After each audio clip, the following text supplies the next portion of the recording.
you ready to discover who you came here to be? Welcome to the Human Design and Astro Club podcast. Human design is a system and a tool that is here to empower you and show you your greatest potential. Come learn with us and discover who you really are.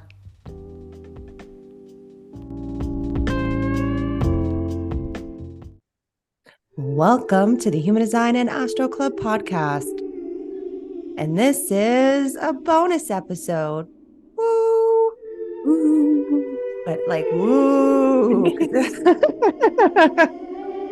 Because this is a spooktacular human design analysis episode. As you can probably see by the title, this is our third time doing a serial killer analysis for Halloween. We like to do little bonus episodes around Halloween with this because we've been doing them for the last 2 years with this, and now we're ready to do another one. I love doing analysis charts. They're just so much fun because you can really see exactly who somebody is. Mm-hmm. And we also both have South Node Scorpio. I am Mars in Scorpio, so I'm ready to go dark, deep as fast as possible. So just know that that might happen. So let's introduce ourselves, chat for a moment, and then we will dive in. You do not want to miss this episode, okay? So stay tuned. So hello, my name is Krystle. I'm a 1-3 sacral generator, Sagittarius sun, rising Capricorn, and an Aries moon. And this person we're going to do the chart on today is giving Aries moon a bad name, but we're also a hot mess inside. But anyways, go ahead, introduce yourself. My name is Leah. I am a 2-4 splenic projector, an Aquarius sun, a Taurus moon, and a Libra rising. Yeah. And so this episode is on Richard Ramirez, brought to you actually by one of our listeners. So we do want to give a shout out to Jennifer. We polled you guys on who this should be in a few different places. And Jennifer suggested Richard Ramirez, which I've heard of him, but I didn't know enough about him. But I was intrigued because he's not like, when you think of serial killers, he's not the first person that comes to mind. Yeah. And I think that's the reason why I wanted to do him, because he's a little bit undercover, but what he, I guess, did was crazy. I mean, it's always crazy when it comes to serial killers. And we also want to preface, we are not trying to like condone any of his actions or to say that what happened wasn't just completely barbaric and gruesome. I do want to say we both have open undefined solar plexus. So we do try to keep this information light. So just keep that in mind. But by no means are we trying to be disrespectful. But, you know, people do love a good murder mystery. And this is definitely one. What would you like to say, Leah, before we... Yeah, I mean, I would just, on that note, just like we were giving our love and support to the families that were impacted by this too, because it was horrendous. But yeah, we like to see it's interesting to see what they did, their chart, and to kind of just like mesh it all together and see how it kind of goes. You can kind of see how things work. Yeah. It's very interesting. It's very, very interesting. So before we get started, first of all, did we say happy Halloween? Happy Halloween. If you're catching this on Halloween, we put out this episode on Halloween specifically to spook you guys out a little bit. And because this is going to be, a little bit of an intense episode, I decided to bust out my sage. And this one is for prosperity and abundance. And it's something that I think that we all need right now with, the state of the world, expand ourselves. Richard was actually a rising Sagittarius. I'm sun in Sagittarius. He's giving a lot of my aspects a bad name. So I'm not appreciative of that. But nonetheless, I think we all need a good, clearing. So I'm going to sage everybody right now, including myself. So here we go. Let me light this bad boy on fire. Oh, you guys missed hold on. Ready? Oh my God, that was a lot. That was a lot. Okay, third line here. Oh, put it out, put it out, put it out. Okay, I just got it everywhere. But here, okay, let's stage you guys first. Here's what it looks like. And look at my beautiful little nails, my Halloween nails. Okay, so there, and then I'm gonna do me. Okay, just trying to wipe some of the sage off. It's everywhere. And it's still burning. Do you guys see it? And I can see it still going. Yeah, that was a good one. I just need to So do good. have that a mini version. I can just like light it up when I'm out. I'm sure nobody would allow that, Yeah. but it does something. I mean, Leah was here when we did it for our moon circle with the cosmic community, and like everyone said they felt it too. I don't know. So That if you was guys feel it, you can let us know in the comments. magical. And also feel free, if you're watching this on YouTube, definitely come watch on YouTube because we are dressed up for Halloween right now. Hmm. Um, but if you any comments you want to make on this, feel free to share over on YouTube. We love hearing from you guys. We love getting your Yeah. feedback. And okay, let's dive in real quick. Before we do, I should say, go check out. We just dropped yesterday the program recap, Oh, yeah. which transits through human design, astrology, and tarot. We also have other educational episodes, so feel free to explore. If you are new here, welcome. We're so happy. This is such a weird episode for you guys to catch us on, but we have a lot of fun stuff in store. So stick around. Make sure you subscribe. Give us a big thumbs up, and let's go ahead and dive in. So I'm going to share my screen with you guys. And so, how we're going to do this is I am going to first, I found an article that I thought was helpful. Okay. Gives a breakdown, goes through a lot of big points of his life. And so I want to start there and kind of respond to his chart as we're reading the article. And then afterwards, we will go through some places of his chart. One thing, I am actually very excited to do this analysis today because we actually were able to get his birth time. For the last two people we did, weirdly enough, we were not able to get their exact birth time. Mhm. So some aspects might have been different than what we saw, but Richard's was readily available for some reason. So this is his chart, as long as it was right on the internet. But it seems like it is from what I've read Yeah. and Yeah. what I've looked at. So this seems pretty accurate. You guys let us know what you think. So, who is Richard Ramirez? So, first of all, this was brought to you by Brandy T. Thanks, Brandy T. Oh, Brenda T. Sorry, not Brandy. Brenda. Can't even read. We're going to have fun with this. Already messed up. Third lining. Anyways, okay. So this is Richard. This was him when he was younger. He's been caught for like a lot of things because he did a lot of crimes before he started killing. We're gonna Mhm. dive into that in a moment. He did end up dying in jail or prison. We'll talk about that in just a moment. So who is Richard Ramirez? And so, like I said, we're gonna read this and then we're gonna point things out as we're reading it. Okay. So Brenda says, I've always been a fan of true crime. I think all of us that are watching this right now have always been a little bit of a fan of true crime. I've read dozens of books on serial killers, and I admit it, I am an ID channel addict. Many people think this is a morbid fascination, and maybe it is. I think it's more a curiosity. All the first lines and fear motivations are like, yes, please. Okay.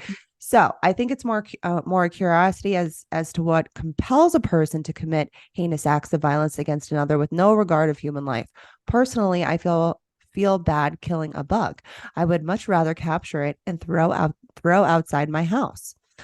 Not in my wildest dreams could I imagine harming or taking the life of another human. So, as I read about murderers, whether they are serial killers or murderers who have committed crimes of passion, I wonder what could drive a person to that point.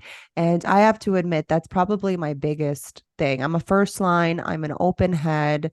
I have a lot of first lines in my chart. I'm smell cognition. There's just something about, and like again, I said a South Node Scorpio, South Mars in Scorpio. There's just something about like why? Just why? It's just Right. like the curious wonder of how could somebody be this inhumane? You know what I mean? So Mhm. you might be thinking that too.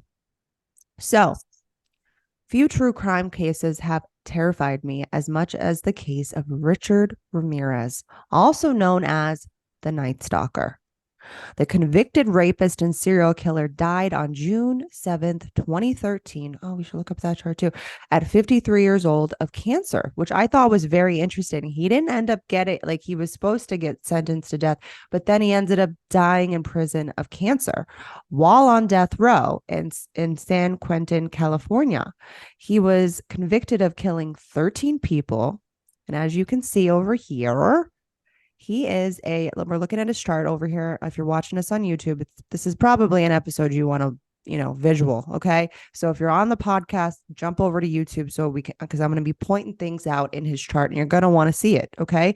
So as you can see here, Richard is a manifesting generator, emotional manifesting generator, because he has the channel of transitoriness right here, 36 to the 35, right? And then he's sacral because he also has the 59-6, the channel of intimacy, okay?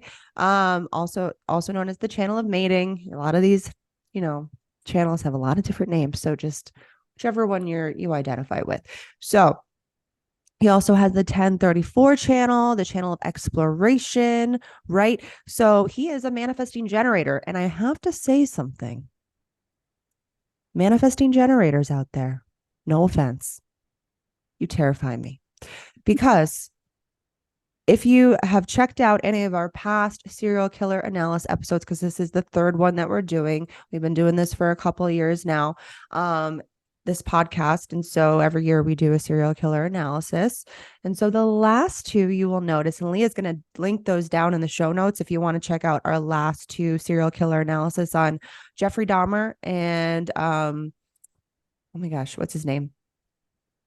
Ted Bundy. Ted Bundy. Sorry, Ted Bundy. Manifesting generators. Okay. You guys are the murderers. I'm not saying all of you. I want to preface, not all of you. But it seems to be a general thing that what I've noticed. I mean, if you think about killing, it's a lot of sacral energy that you're using, right?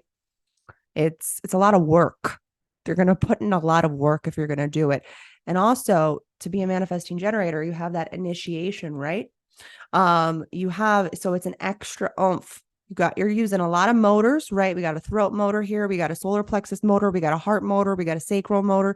We've got a lot of motors. This man was built.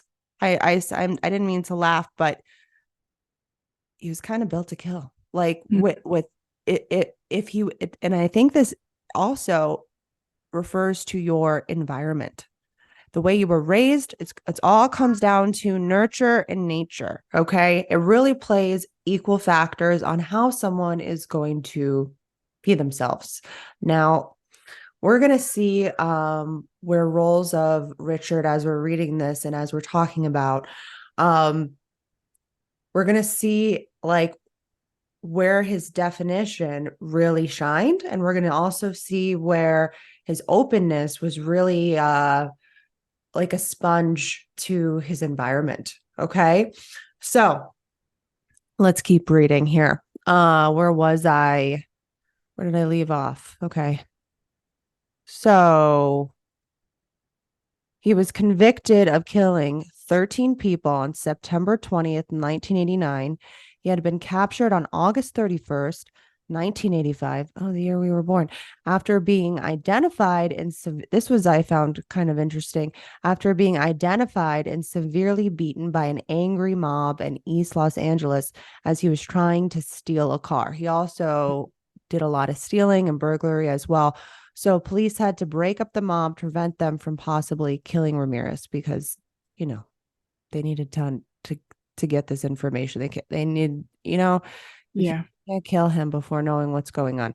So Richard Ramirez was the proverbial boogeyman, invading bedrooms in the middle of the night and tearing innocent people from their dreams. When I read that, I found that very interesting because he is a Pisces sun, or he was a Pisces sun. So there's something about, creeping into people's bedrooms at night and like basically like invading their dreams, very Piscean. And he Yeah, he just very fascinating. He was also an Aries moon. So there's probably a lot of rage and anger in him. I can relate to that myself. Also being a defined heart. He was a defined heart as well, as you can see here. He had the 4037. Um, I can relate, but they're not a good reason to kill. But as you're gonna realize as we travel through his story, his environment really planted the seed for how he was going to be in his later Mm-hmm. years. Mm-hmm. So he would rape and torture his victims before murdering them and then rob and sell their belongings to feed his cocaine and heroin habit. And if you notice a lot with a lot of past serial killers, and this is where I also think like there is some sort of humanity that's like inside of them somewhere, but it's like their not self is trying to push that down through drugs or alcohol, like Jeffrey Dahmer's. If you go watch that episode, he would drink. He was an alcoholic. Mm-hmm. And it's like almost like to commit these heinous acts, you cannot be sober. So, he was an admitted follower of Satan and made this known in many ways, including famously carving a pentagram into the palm of his hand and showing it off to the courtroom and press during his trial. What do you He think? also would like carve them into people, or he would like write them with something on their bodies. Yeah, Ugh. almost like branding them Yeah. of his symbol. And what's interesting is he has two really beautiful channels that, there's always a high and a low of every Gaten channel. Okay. And so for him, he had the channel of intimacy, the 59-6, which is all about knowing who to bond with and who not. Right. And then, but it's emotional. Right. And so obviously his emotional needs were not met as a child, as we're going to discover here. He also has the 4037, which is very tribal and really about the community. I mean, he basically brought the community together to like beat him and to like really try to like come together as a society. And often that times that's what happens during these um shocking, inhumane situations, circumstances that occur wherever, like as we're seeing all over the world too, right? It's like it shouldn't take, what I feel, this is just my opinion, it should not take be like brutality or violence to wake people up. But Right. unfortunately, and like he does have the 25. Where's his 25? His 25 is in his unconscious south node. So very familiar place for him, wherever your south node is. And he was what? Caves. So he probably he had a very selective stance of victims. I also find it interesting that he would basically crawl in, what it seems like he would crawl into certain places. He probably had certain ways in that he would go into these people's houses with being caves, and certain Yeah. ways he would exit, right? Because he was a caves person. He needed to be able to know that he was going to be safe getting into these people's houses, torturing them, murdering them, and then having a safe exit to leave selective caves. It's I mean, we could do this episode for days. I'm not going to. We Yeah. don't have that kind of time. We're going to try to give you guys the rundown. And again, if you guys like these episodes though, let us know, because we will do more. We actually I have a series coming out that I think you guys will enjoy.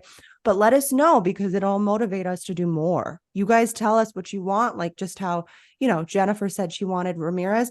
We will make sure to support you. Our Mm-hmm. keynote of us together, our friendship channel, the channel of surrender, is support. So you tell us what you want and we will deliver. Okay.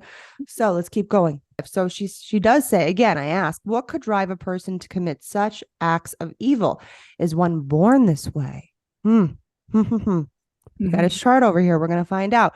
Could past trauma cause such actions? And you know what, Brenda? Yes, we're going to find Mm-hmm. out the answer is yes, definitely. I guess I said nature and nurture come together with this. We're going to see how his chart has developed from the environment that he grew up in, right? Mm-hmm. So Early life. Richard Ramirez was born in El Paso, Texas, February 29th, 1960. Like I said, he's a Pisces, okay? His father, Julian Ramirez, I find fascinating, a former policeman who later became a laborer on the Santa Fe Railroad, was a hardworking man prone. Here we go. Here we go to the nurture part.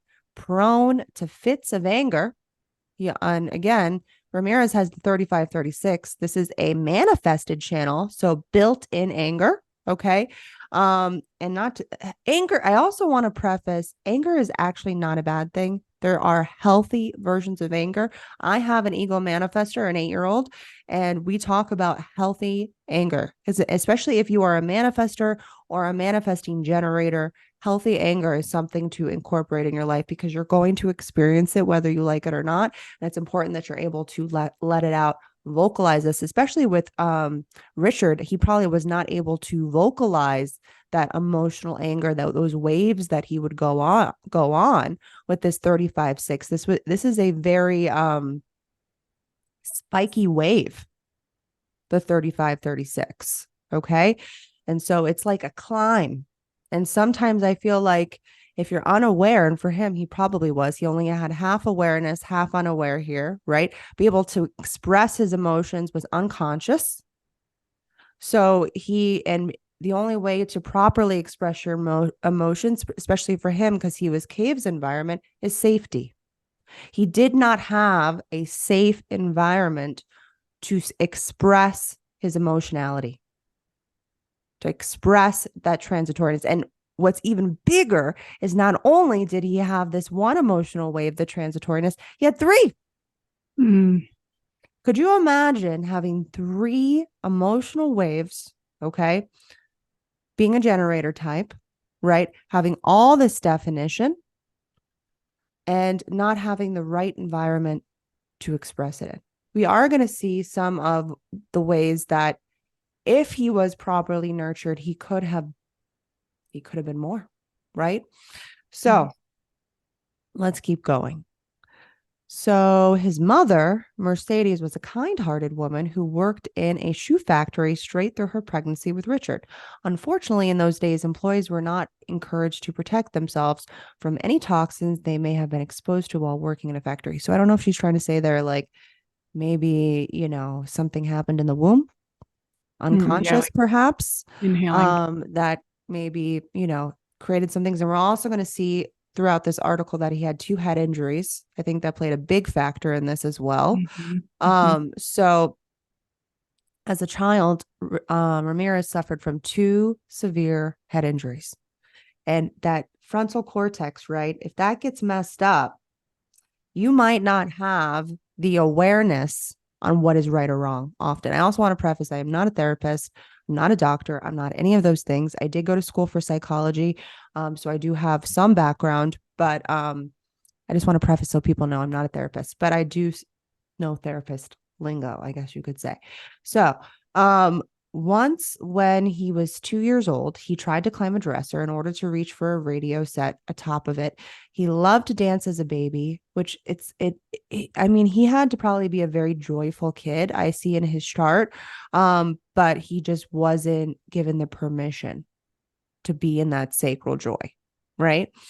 And so while trying to climb the dresser, it fell on top of him, causing an injury to his forehead that required 30 stitches. The second time, he was 5 years old and was knocked unconscious by a swing on the playground. Following those injuries, he would frequently experience epileptic seizures. So clearly, there was something not right that happened, right? And then on top of, he had an abusive father, and we're going to find out about another family member that was also abusive, right? So as an adolescent, Ramirez formed a strong bond, 59-6, right? He had the channel of entity. Let's see, where was his, oh, I just sparked a little pattern. Jeffrey Dahmer, I'm pretty sure, I think he had the 59 also in Pluto, right? I think so. I think so. Pretty sure. I might have that wrong, but there's something to that. It's like you see this channel, and this is why it's very important to look at the details of the chart. Not everybody that has the 59-6 is going to act the same. Richard's 59 from the sacral is in Pluto in the fifth line. Okay. So he, there was a lot of what this means is there was a lot of projections in intimacy. He probably saw what I see when I'm reading this is he saw his uncle, right, as a hero, as we're going to see. And he thought what he did was cool. So he felt a sacral yes to bond to this man. And let's see, where was his 6? His 6 was North. his conscious north node in detriment. In the third line. So we have a 3-5 relationship here. Which probably was what almost like built the foundation of what he was going to become. So let's see what his uncle did. As an adolescent, Ramirez formed a strong bond, 59-6, with his uncle, Mike Ramirez. Mike was a decorated Green Beret veteran of the Vietnam War and would spend hours with Richard smoking pot and relaying horror stories about his time at war, which probably deeply fascinated that 59-6. He also had the channel of community, so his family was also very important to him. Let's see, he had the 40 unconscious and conscious, unconscious in Pluto. Another little indicator right there, right? In Pluto. And then he had the also, where's the 40 over here? It's in his conscious Earth. He was the left angle cross of migration. That's interesting. So, and then he had the 37 up here in his conscious sun. So anything that's connected to the suns and the earths is your incarnation cross. And this makes up 70% of your design, of how you're going to be expressing yourself. Okay.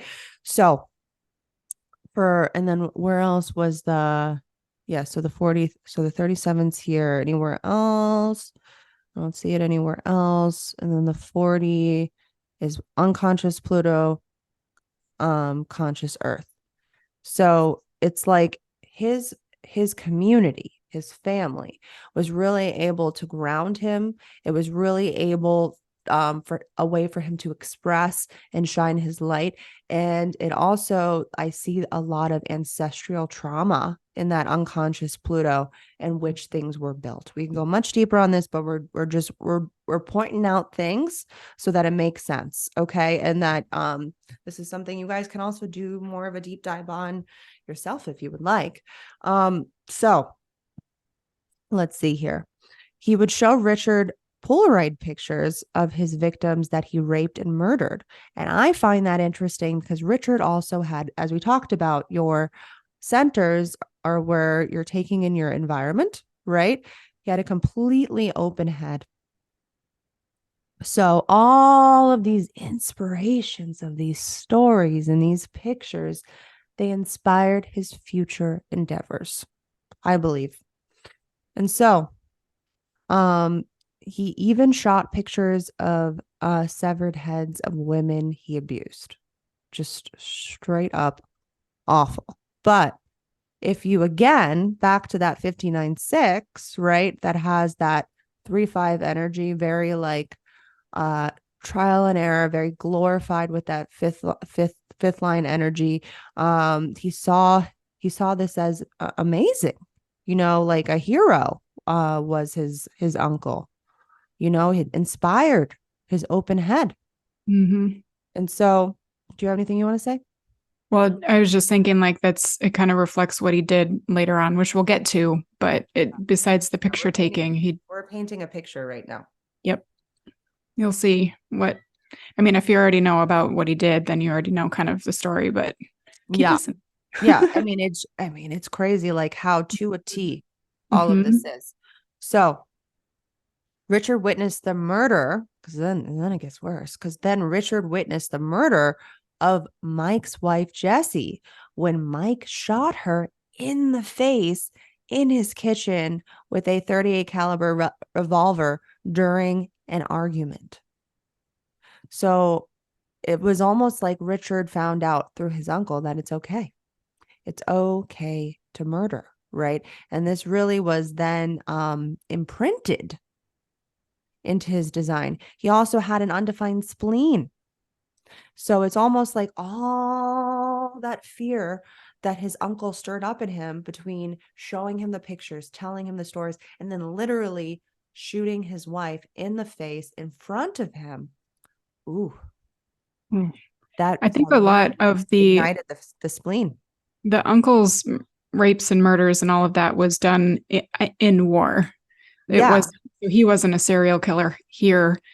That all occurred while he was Yeah. It says that it was done his from when he was time at war. time at war. Stories about his time at war. Yeah, I said that. So yeah, I didn't say that it was here. It was while he was. I said that, Leah. I just missed it. Okay, My right it's brain okay. missed It's it. okay. I just want it, maybe the other right brains missed it too. That's fine. But yeah, these are all of his uncle's stories were his war stories, but then he did witness a murder happen in front of him with his uncle. So it's like it was really setting almost like the tone for how Richard would be in the future, like almost giving him permission. Like he had the undefined spleen, so he was real. It probably did something to him. Like a lot of people that have undefined spleens, they don't realize how fear really can like ignite them, and it's almost like they thrive in faces of fear. Almost, I've noticed with undefined spleens, and they also put themselves in unhealthy situations. That you know, I'm a defined spleen. I would never put myself in, but it's again because they're feeding. This is also connected to the material world, survival, right? Our immune system, fear, and our intuition. It's almost like people with undefined spleens are feeding off of other people's fears. Okay. So just paint again, we're just painting a picture and we're seeing how his environment really influenced his upbringing of how he would be in the future, right? So, where was I? Mike was found not guilty for the murder of his wife by reason of insanity and was released. So, like, it's almost like this condoned his behavior, right? And was released after 4 years of incarceration at the Texas State Mental Hospital in 1977, continuing his influence over Richard. That open head, right? I wonder if only we can get our hands on, family charts. If Richard's uncle had a defined head and ajna, possibly, and a defined spleen. Because or connections, because if you can see Right. here on YouTube, he does have some hanging gates that if he has anybody that he can connect to, it's almost like he's locked in. He's locked in, and he's also it'll be a deep part of his conditioning that will then almost like create the person he will become, right?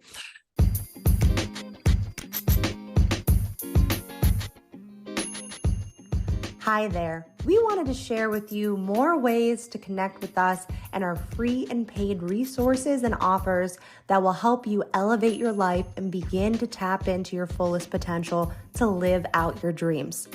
First up, we have created a free tips and tricks to understanding your strategy and authority and a free crash course on the transits that you can find in our beginner's path on our website in the show notes down below. And if you're ready to get a deeper understanding of the human design language and how to apply this to your very own chart, check out our user manual to your true self. And if you've been studying human design for a while and ready to lift up the hood of your vehicle and take a peek inside to better understand your process, we have created a mini variables class on the 4 radical transformations. Now, we do not have view or motivation available to purchase, but we have recently developed a kick-ass variable intensive called the Color Code Variable Intensive.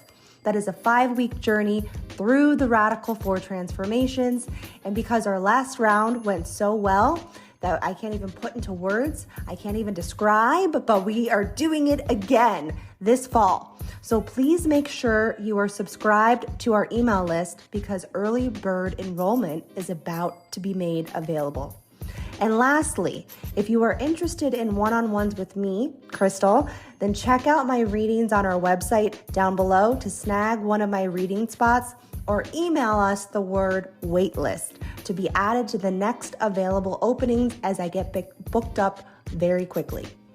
And everything else that you might be interested in, you can find on our website, humandesignastro.com.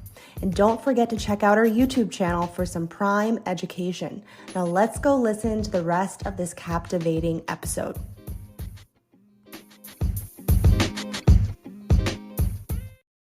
So, let's see. Ramirez's first foray into violence. Okay, so this is the beginning. Started while still in high school when he worked at a local Holiday Inn. Oh, that's creepy. Also, kind of cavesy, right? Yeah. Right? And it's like a home.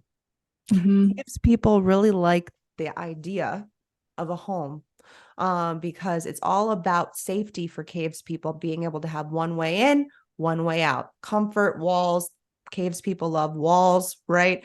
So it's a little interesting that the way in which Richard, again, we're seeing now his first criminal encounter was indoors, right? And then his next ways are also going to be in people's homes. So this is not a coincidence. He went to his environment to thrive. Okay. So aside from voyeurism, he used his pass key to sneak into guest rooms and rob them. His employment ended when he snuck into a couple's room and attempted, oh gosh, again, this is from his uncle, attempted to rape the wife while her husband was out. Her husband walked in mid-attack and severely beat Ramirez. This probably fueled him, stuff like this with that undefined spleen. He also had an undefined root. So it's he's really being influenced by his material world. So at age 22, Ramirez migrated from Texas to California, and the terror begins. This is where it really starts. So in Los Angeles, Ramirez spent most of his time living out of the Los Angeles Port Authority, one of the most crime-ridden, drug-infested areas in Los Angeles. Also sounds very cavesy. Port, to feed his growing drug addiction, he robbed homes and sold the stolen goods. Ramirez's killing spree is believed to have probably better choice of words, to have started in May of 1984 in San Francisco, when in 2009 his DNA was identified on the body of a 9-year-old Mei Lung. The child's lifeless body was found in a hotel basement. Caves. Okay, we're going to keep pointing out human design as we read this article, okay?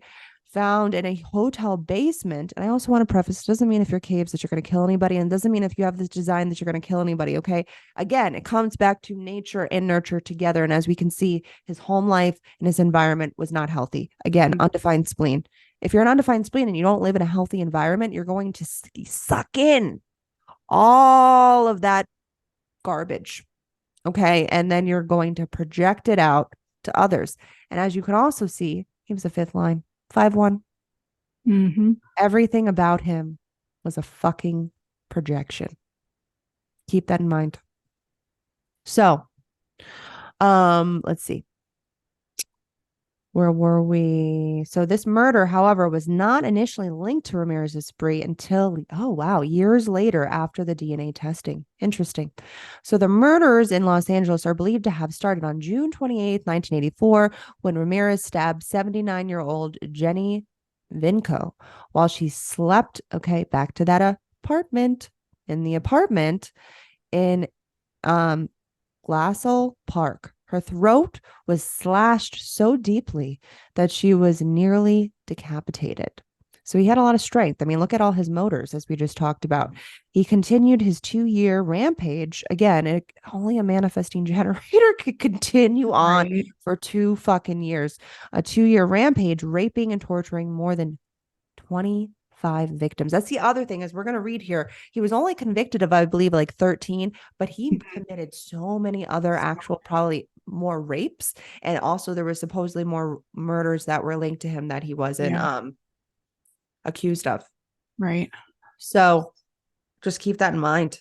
And That like have this much burglaries and strength and stamina, only a manifesting generator. hmm And I'm not telling you all manifesting generators are murderers. no. Nope. I mean, it is just a little coincidental. I will not piss another manifesting generator off. Just kidding. I'm just kidding. There's jokes. There's going to be a lot of jokes. Again, I said we're keeping it light because this is really dense stuff. And Mhm. so, and we also, again, we have open undefined solar plexus. We're not really here to hold the heavy stuff. So we are going to keep it light. So just keep that in mind. Nobody come for us. But anyways, he continued his 2-year rampage, raping and torturing more than 25 victims and murdering more than a dozen, most of them in their own homes. Caves. Caves and at night caves. Night. Oh, cold. Cold.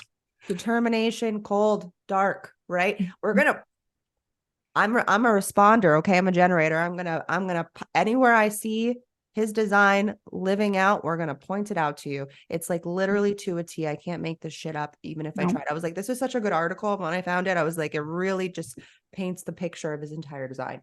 Yeah, So I totally. wanted to use it. So good. Not good. Not good, Yeah, but like not good, but accurate. like a great educational episode we're Yeah. having right now. Yeah. Okay.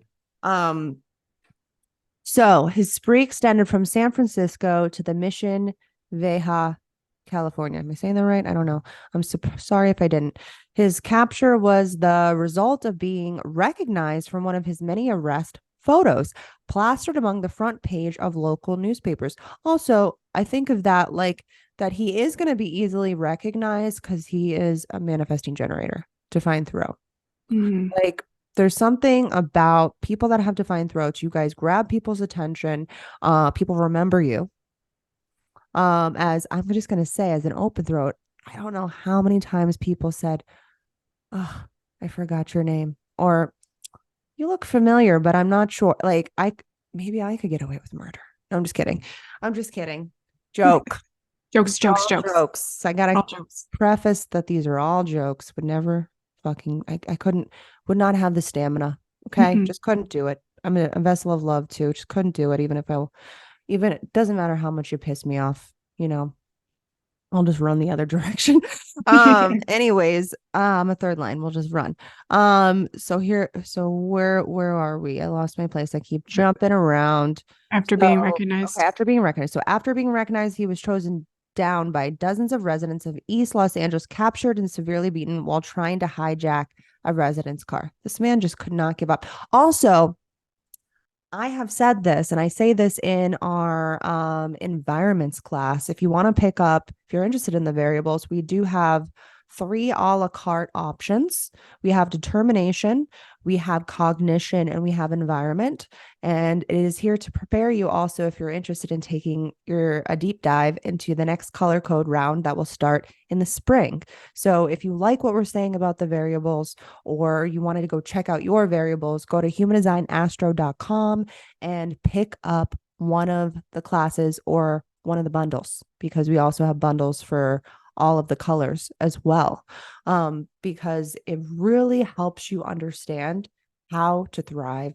And it's unfortunate that Ramirez knew how to thrive in these types of environments. And I do consider a car to be a cave. And so there's something interesting about Ramirez consistently trying to steal cars, and then also be murdering people at night, cold determination in people's homes, right? And then also him being so dark and callous with his Yeah. victims also feels very cold determination as well. Totally. Yeah. So okay, so where were we? I know I'm gonna keep losing my place and we're just gonna have to keep finding it. So Ramirez, of course, claimed he had been mistakenly identified. It did everything possible, a little bit of a liar, to delay the trial, including changing his legal counsel several times. Manifesting generator. Mm. The geographical spread of his crimes also complicated matters and caused some of the charges against Ramirez to be dropped in order to expedite the process. Oh, he's smart. He's a Whoa. little smarty. Ultimately, he was charged with 14 murders and 31 other felonies in connection to his killing spree. Almost 3 years after his apprehension, the jury selection caves process began, and the case took a full year to hear, given the number of witnesses and sheer amount of evidence, because he's a fucking manifesting generator. During the trial, Ramirez would attract throat Yep. attract a large cult following, which consisted primarily of women who claimed to be Satan worshippers and attended his trial daily.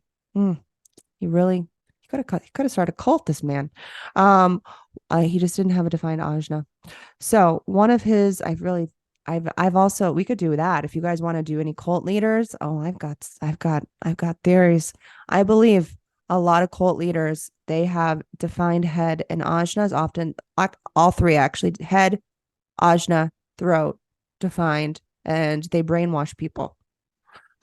So we could do that another time. I'm not saying that you have to. I just noticed a theme pattern. Okay. So anyways, back to this. One of his supporters was Doreen Leoy, whom he later married while in prison. Wow. That's creepy. He's also observed environment, so people love to watch him, and he thrived in that Selective caves. selective. Yeah. You'll learn all about this in our environments class. We go into detail if you guys are interested. We're actually in the process of updating all of our audios to videos. So the price is actually, I should say this, is going to go up because of that. But if you purchase the audio, you will get a discount for the video if you're interested, and you get the guidebook whenever we update, you get that for free. So you're actually going to get a discount if you were to purchase now. And then when we put out the videos, you'll get the updated guidebook for free, and then you'll get a discount for the video that other people won't be able to get. So up to you, but I just wanted to throw that out there since I'm responding right now. So yeah, that's it. And the fact that he married somebody in prison, also very caves. Yeah, totally. Jail cell, bars, he had one way in, one way out, right? Of that prison cell. I wonder how much he probably enjoyed that, or like had like maybe a comfort or safety of the room, Yeah, the prison room, whatever he was in. I don't know. probably. Oh, there's just so much we could say here. Okay, let's keep going. On September 20th, 1989, the jury returned to an unanimous guilty verdict on 43 charges, including the 13 counts of murder, 5 counts of attempted murder, 11 sexual assault charges, and 14 burglary charges. Only a manifesting generator. You know, like I just reading that, I'm tired.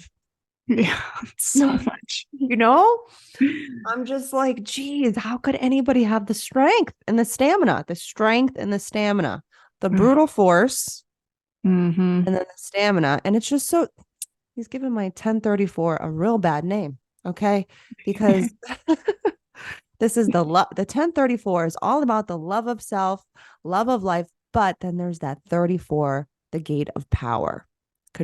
People could really use this to their advantage to manipulate people, which he did, which he fucking did. I have this channel. My 34 is in my Saturn. And so I don't know. I don't have the capability to manipulate people. If anything, I'll put myself on locks, you know, like I've let other people dim my light, dim my power.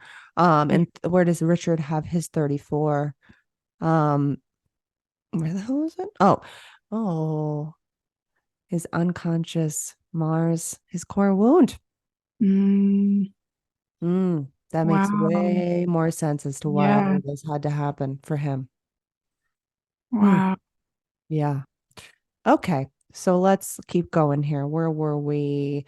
So could this have been prevented? Shit, we could do a whole episode on just that question. Right. You really put out a real good article. What is her name again? I'm just Brenda? Brenda. Oh, Brenda. Wish we could give you more credit like in person, but I'm not contacting you. But anyways, could this have been prevented? When examining the background of Richard Ramirez prior to his crimes, as we just did, and we just went through a bunch of his chart in his younger days, right? It's all making sense now, right? One has to wonder if this person ever had a chance of living a healthy, and stable life, that undefined spleen. And he had the 44, which is the fear of the past, right? And the 50, the fear of responsibility, right? And so together, it's like the past of his father, the past of his uncle, really empowered him to ignite the fire of fear to live such a fucking unstable, unhealthy lifestyle. So the answer is no, he didn't have a chance. If he would have been brought up in a better environment, yes, he has a beautiful chart. There's so much beauty in his chart. And it's unfortunate that he had such poor role models to do this. He's also a first line. So investigating and probably also like the acts of torture and all that was like really part of his first line. And that like investigation of how much can I do this? How much can I get away with? How, like, what does this look like when I do this? Mm. So there's so much. There's so much to say. So don't get me wrong. There is absolutely no excuse on this earth for this vicious and evil crime he committed. In addition, many can argue that countless people have grown up in abusive families and suffered various traumas, yet they go on to live productive, well-adjusted lives. Still, there are those who don't fare as well. He also, again, remember he had the brain injuries. He just had he was up against so much. Yeah. So if things had gone differently for this person, could his life have had a different ending? If he had a different environment, for sure, I believe he could Yeah, have. totally.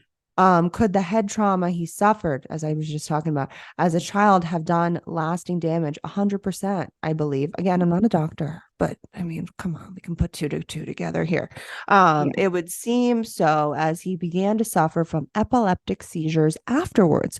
Few can argue that the physical abuse he endured from his father, remember we just talked about that, and the horrors he was exposed to by his uncle, that open head and an undefined spleen, including drug use, because then he took up drug use, right? Sponge wouldn't have some sort of negative impact on him.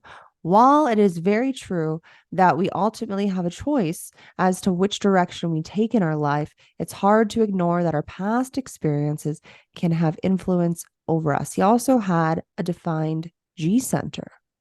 So it's like these experiences that he was collecting over his life really imprinted.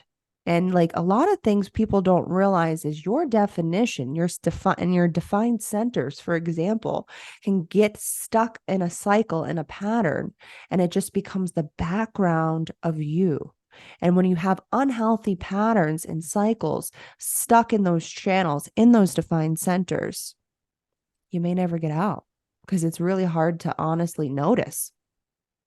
So, um, okay, I'm sorry, I keep losing my We also had that gate 5 patterns, pattern. habits, routines, rituals. It was all of this. Say the satanic rituals. Where was his five? Sun. Oh no. Oh yeah, two places. He has unconscious sun and unconscious Jupiter, which is a huge part of your chart, and also the sun. So two of the biggest two of one. I mean, a couple of the biggest places in your chart. He has the fifth gate in, which is all about rituals, habits, routines, rhythms, and you can Yeah, tell he was like this was part of his patterns, right? definitely. Is there a chance that all these experiences at a young age led Richard Ramirez to become the Night Stalker? Or is there a possibility he was born with this monster, and no matter what the circumstances of his childhood were, this monster would come out? I don't believe so. I don't. After looking at his oh, she's an author. Okay, sorry. Just looking at Brenda for a second as I was talking. But yeah, I think that he would have had a chance if he was in a healthier environment, um, and had better role models for that fifth, fifth line, the 37.5, right? Which is all connected to family. right? His emotions, his the almost like a caretaker friendship that he needed. He also, what's interesting is he has almost the full stream of the defense circuit here. But he's missing that 27. Compassion. Wow. What do you want to say? What do you want to say, Leah? I know I you. mean, that in itself, like it seems like without that, I would think like he sort of just is missing that compassion for people. Mm, Like he just goes and does all these gruesome things without any sort of like feeling whatsoever about it. It's totally detached. And that could also be a lot of the other things like the yeah. brain injuries and all that stuff. But like Undefined spleen. undefined spleen, all that stuff, like he just didn't have any sort of the one thing that I found was interesting was that the 35-36 being that he did different things every time. Like he got bored with one thing that he was doing and he would do something different besides the act of murdering and burglarizing people. The way he killed people was different almost every time. And it's all, and I'm sorry, excuse me, I burped. I didn't know if you guys just heard that. I apologize. You're But good. well, like, we're gonna leave that in. It was all about experiences with the 35 Yeah, 36. The 36 says, and look, we almost have a full stream here too. Let's say right. the stream. Hold on a second. We're gonna do this. The 41, where is his 41? Why can't I find? Oh, Mars. conscious Mars. Okay. Yeah. So there was like a little bit. He's also an Aries moon ruled by Mars, right? So there was everything started out as a dream. He's a Pisces, right? Pisces sun. Everything starts out as a dream, plants that seed. That 41 is the initiator codon to start everything. So it started out as a dream for him. All right, here we go. So that dream starts, but there's a break, a pause. I look at anything that's a hanging gate as almost like you have to take a breath, right? There's a little bit of a breath in between. I wonder if one of his family members had the 30. Okay. Yeah. The 30 says, I feel. It's all about, oh, I'm fantasizing about this dream. The 30 says, I want to feel that dream. So then the 30 moves up to the 36. The 36 is inexperience. And it says, oh, I want to be able to go through that experience, right? So that I can live out that dream. So I can feel that feeling, right? So then the 36 goes through the experience. And as it's going through the experience, then it says, it gets up to the throat, it reaches the throat, and it says, I feel. I've gone through this experience. This is how I feel after I've lived out that dream. But he's missing the 30. He's missing as we can see, some very detailed, intricate parts of his design that maybe if he did have it, maybe even if he saw these gruesome acts happening, maybe if he had feelings that that he could connect to, and he had compassion that he could feel, and had a defined spleen, maybe things would be different. Maybe. Yeah. Who knows? Who knows? He had a lot going against him as a adolescent. Yeah. A lot going against him. I also am curious about that cold determination, how it's like Mhm. the Night Stalker. I think of nighttime cold. I know that he lived in Los Angeles, were not very cold, but it did get colder in Los Angeles, or like in California, than it does over. And I'm thinking, like, I think of the other hot state, Florida, which is like so humid. But yeah, I'm wondering if, nighttime a little bit more, a little brings the temperature down a Yeah. little bit, right? And so that was probably more of and I mean, people tend to kill at night anyways, but I wonder if that just like felt more comforting to him. Also, Mhm. caves, dark, right? Right. And then he was feelings cognition. He was also a fifth tone feeling cognition.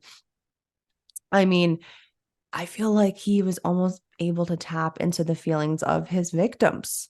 He probably was able to, and I think this is also why he was able to easily manipulate people, because Mhm. he could also feel things in his body that was coming from the other.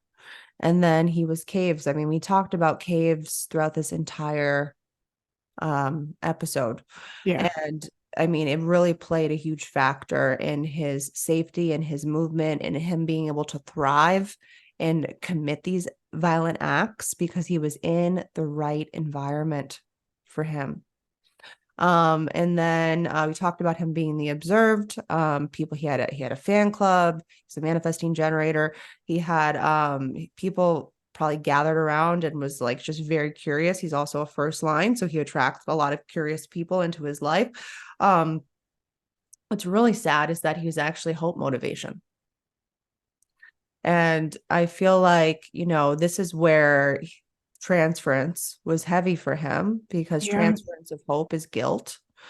He's also a fifth line, so there is a little bit of contradiction there in his chart. There's always contradiction, right? To be hope motivation, but a fifth line attached to your hope. Second color here, I'm pointing out on YouTube, connected to his 37.5 and 40.5 of his sun and earth. That's what this variable is connected to. So it's very interesting that he is a fifth line, but he is second color hope motivation, with sixth tone of the sense of acceptance.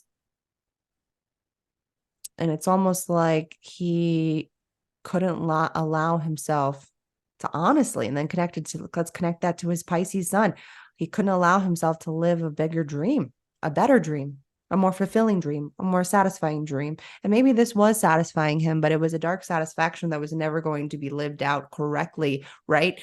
And so he allowed that hope motivation, that second line color, that really, there's such a spirituality connected to the second color, of that feeling of that everything is going to work out just the way it's supposed to. And I guess it ended up at working out the way it was supposed to. He ended up getting cancer. I mean, I think of how unhealthy he lived his life. He was bound to die in that kind of state. And guilt, which was his transference, probably always feeling like he had to do these acts to like fix parts of himself that he wasn't able to honestly fix.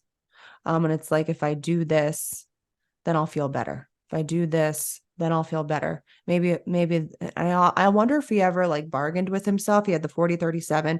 This will be the last one. This will be the last one. Or when he was sober, if maybe he felt different at all. They talked about at the beginning that he was like, he loved dancing. And I feel like he probably was a happy baby. I mean, I don't know, obviously, but again, there's to be a second color hope to go and do stuff like that. Awful. So it's like, and you can be living out true parts of your design in really heinous ways, and then you could also have transference happening, and transference happens throughout our entire day, every day, whether you're aware of yourself, whether you've deconditioned, it doesn't matter. We're human. We live in a binary system. We need to be able to have that contrast in ourselves. Is there anything you want to say, Leah? Oh, I he's don't also think so. survival view. Oh, survival. Yeah. Yep. Survival view really mixes well with that undefined spleen. He did learn how to survive, right? Yeah. But I think he let his desires of wanting to take a hold more and be at the forefront more, take the front seat, than building that proper foundation of survival. He used survival in a much more heinous way. Yeah. Because of that, I think, honestly, back to that undefined spleen. Oh, There's like so much. so much. And also his trajectory is an anti-theist. Oh, I saw that too. Yeah. So not having belief in, or having a belief in that occultism, like but not believing, not believing in, I mean, I guess believing in a higher power, but not. Yeah. Like not worshiping. Yeah. Yeah. So that's interesting. There's so much we could say on here. I feel like we've said a lot. If you guys see anything, if you're watching his chart, if you're watching this video and you're looking at his chart and you see something yourself that you would like to point out to us, we'd love to hear it in the comments down below. Let us know how you like this episode. Let us know if you want us to do more episodes like this. And we hope you enjoyed it. Give us a big thumbs up if you thought it was helpful. I know it was weird, but we like to use these episodes, one, to keep you, entertained, but to educate you at the same time. I am a 1-3. So And you just told this whole story beautifully. I have to give you some recognition as well. It was like you reading the words and then seeing his chart and just kind of like mushing all of it together was great. Yeah. We can go through, I could go through every single hanging gate and go into detail, Yeah. but we would be here till the end of time. I don't even know how long this episode is at this point, but we're going to stop here. And we hope that you guys enjoyed this, and go take a listen to the recap if you haven't done so already, the last episode we just dropped. And we will, hold on, let me stop sharing my screen for a second. We'll see you guys over on the next one. We'll see you on the next one. Bye. Bye.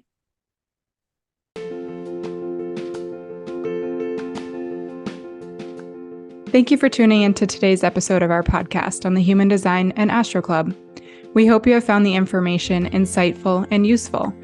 If you enjoyed the show, please consider leaving us a review and sharing it with your friends and family. We love to hear from our listeners, so feel free to reach out to us with any feedback, questions, or suggestions for future episodes. Until next time, thanks for listening, and we'll see you on the next one.